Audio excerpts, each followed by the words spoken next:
കർണാടകയിലെ ഷിരൂരിൽ അർജുനായുള്ള ദൗത്യം പ്രതിസന്ധിയിൽ. ഡ്രഡ്ജർ എത്തിക്കാൻ ഇനിയും സമയമെടുക്കുമെന്ന് കാർവാർ MLA കൃഷ്ണസേൽ. കനത്ത മഴയെ തുടർന്ന് ഇന്നത്തെ തിരച്ചിൽ നിർത്തി.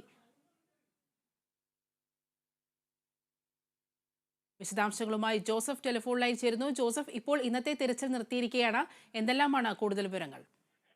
അനുപ്രിയ, കാലാവസ്ഥ പ്രതികൂലമായതിനെ തുടർന്ന് ഇന്നത്തെ ദൗത്യം മതിയാക്കി നാവികസേന മടങ്ങിയിരിക്കുകയാണ്. ഈ കാർവാർ പ്രദേശങ്ങളിൽ വ്യാപകമായി മഴ പെയ്യുന്ന ഒരു സാഹചര്യമാണ് നിലവിലുള്ളത്.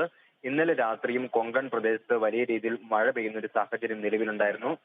ഇതുമൂലം തന്നെ പുഴയിലെ ജലനിരപ്പ് അല്പം വർദ്ധിക്കുകയും പുഴ കലങ്ങി മറിയുകയും ചെയ്യുന്ന ഒരു സാഹചര്യമായിരുന്നു നിലവിലുണ്ടായിരുന്നത്. ഇനിയും ദൗത്യം നീളുമെന്ന് തന്നെയാണ് കാർവാർ MLAയുടെ വാക്കുകൾ സൂചിപ്പിക്കുന്നത്. കാരണം തിങ്കളാഴ്ചയോടുകൂടി ഈ ഡ്രഡ്ജർ എത്തിച്ചു കഴിഞ്ഞാലും ഈ പുഴയിൽ അടിഞ്ഞിട്ടുള്ള വൃക്ഷങ്ങൾ നീക്കം ചെയ്യേണ്ടത് അനിവാര്യമാണ്. എങ്കിൽ മാത്രമേ ഈ ഭാഗത്തെ മണ്ണ് നീക്കം ചെയ്യാൻ സാധ്യമാകൂ എന്നാണ് കാർവാർ MLAയും മുങ്ങൽ വിദഗ്ധ സംഘവും വ്യക്തമാക്കിയത്. മാത്രവുമല്ല, ഇത്തരത്തിൽ ഇത് നീക്കുന്നതിന് വേണ്ടി ദിവസങ്ങൾ ഏറെ എടുക്കുമെന്നും കാർവാർ MLA വ്യക്തമാക്കി. മറ്റൊരു പ്രധാനപ്പെട്ട കാര്യം, തിങ്കളാഴ്ചയോടുകൂടി ഈ ഡ്രഡ്ജർ എത്തിക്കുമെങ്കിലും മറ്റ് യന്ത്ര സാമഗ്രികൾ ഇതുമായി ബന്ധിപ്പിക്കേണ്ടത് ഉള്ളത് കൊണ്ട് തന്നെ ബുധനാഴ്ചയോടുകൂടി മാത്രമേ ഇത് പൂർണ്ണ സജ്ജമായി വെള്ളത്തിലിറങ്ങാൻ സാധിക്കൂ എന്നാണ് കരുതുന്നത്. അതുകൊണ്ട് തന്നെയാണ് ഈ ദൗത്യം ഇപ്പോൾ പ്രതിസന്ധിയിലായിരിക്കുന്നതും നീളുന്നതും എന്നാണ് ഇപ്പോൾ വ്യക്തമാകുന്നത്. എന്തായാലും ഈ മുങ്ങൽ വിദഗ്ധരുടെ പരിശോധന തുടരുന്ന ഒരു സാഹചര്യം തന്നെ ഉണ്ടാകുമെന്ന് തന്നെയാണ് ഇവർ വ്യക്തമാക്കിയിട്ടുള്ളത്. മുങ്ങൽ വിദഗ്ധ ഈശ്വർ മാൽപ്പയുടെ നേതൃത്വത്തിലുള്ള മുങ്ങൽ വിദഗ്ധ സംഘവും നാവികസേനയുടെയും തെരച്ചിൽ തുടരുമെന്നും അദ്ദേഹം വ്യക്തമാക്കി. എന്തായാലും ഈ ദൗത്യം ഇപ്പോൾ പ്രതിസന്ധിയിലായിരിക്കുന്നു. ശിരൂരിലെ മണ്ണിടിച്ചിലിൽ 3 പേരെയാണ് ഇനി കണ്ടെത്താനുള്ളത്. മലയാളിയായ അർജുൻ, അതുപോലെ തന്നെ കന്നഡിഗരായിട്ടുള്ള ജഗന്നാഥ്, ലോകേഷ് എന്നിവരെയാണ് ഇവർ കണ്ടെത്താനുള്ളത്.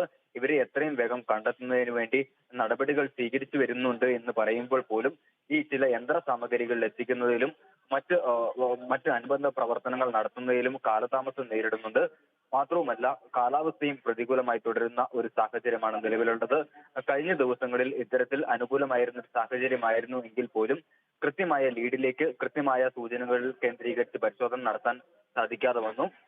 അതും ഇത്തരത്തിൽ ചില സാങ്കേതിക പ്രശ്നങ്ങൾ കൊണ്ട് തന്നെയാണ്. എന്തായാലും ഈ ദൗത്യം ഇനിയും നീളുമെന്നാണ് ഇപ്പോൾ അധികൃതർ തന്നെ വ്യക്തമാക്കുന്നത്. എന്തായാലും ഈ കാത്തിരിപ്പ് നീളുകയാണ്. അടുത്ത ബുധനാഴ്ചയോടെയാണ് ഇത്തരത്തിൽ മണ്ണ് നീക്കിയുള്ള പ്രവർത്തനങ്ങൾ ആരംഭിക്കുമെന്നാണ് ഇപ്പോൾ ലഭിക്കുന്ന വിവരം. എന്തായാലും ഇതുമായി ബന്ധപ്പെട്ട മറ്റ് ക്രമീകരണങ്ങളെല്ലാം തന്നെ പൂർത്തിയാക്കി ജില്ലാ ഭരണകൂടവും വ്യക്തമാക്കിയിട്ടുണ്ട്. അനുപ്രിയ, കർണാടകയിലെ ഷിരൂരിൽ അർജുനായുള്ള ദൗത്യം പ്രതിസന്ധിയിലായിരിക്കുകയാണ്. ഡ്രഡ്ജർ എത്തിക്കാൻ ഇനിയും സമയമെടുക്കുമെന്ന് കാർവാർ MLA കൃഷ്ണസേൽ പറഞ്ഞു. കനത്ത മഴയെ തുടർന്ന് ഇന്നത്തെ തിരച്ചിൽ നിർത്തിയിരിക്കുകയാണ്. വിശദാംശങ്ങളാണ് ജോസഫ് നൽകിയത്.